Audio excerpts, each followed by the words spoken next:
পরিমণি না কুরকুরিমণি কি জানি আছে না, কয় আমি নায়িকা। ও কোন জায়গার নায়িকা? ও কি কুত্তি নায়িকা? কুত্তার উপরে ই করছে রাস্তায়, কুত্তা না হায়না না তুরহরি না তুরহিলা কি জানি একটা শব্দ কইছে গত রাত্রে। এই ধরনের কোন সিনেমা বানায় না নায়িকা জীবনে শুনছেন? ওই বালের মণি না পরিমণি না খেলামণি না খেলুমণি না বেশ্যামণি না পতিতামণি, ওর কোন সিনেমার নাম আপনারা কেউ শুনছেন?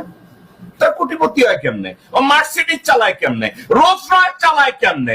ল্যাম্বরগিনি চালায় কেমনে? এই মাগির লিপস্টিক কেনে কেমনে? ওর পিছনেও শাহলম আছে, ওর পিছনেও আনবির আছে, ওর পিছনেও আলমগীর আনিস আলমগীর আছে, ওর পিছনেও মাসুদ কামাল আছে, আছে না? হায় সমাজ ব্যবস্থা, ওখানেই তো আছি আমরা, ওখানে আছি না? আবার 2 টাকার কতগুলো বেশ্যা আছে না, এসে বলে আমি ক্যালকাটা শপিং মিস করি। আরেক বেশ্যা আছে বলছে আমি ক্যালকাটা শপিং মিস করি। ওকে ক্যালকাটায় পাঠাইয়া শিবের লিঙ্গ দিয়া ঠিক মতো শপিংটা ঠিক মতো করাইয়া কেউ যদি পিটাইয়া শপিংটা শিখায়, আমি খুব মজা পাইতাম। ওই শপিং এর পয়সাটা আমিও দিয়ে দিতাম।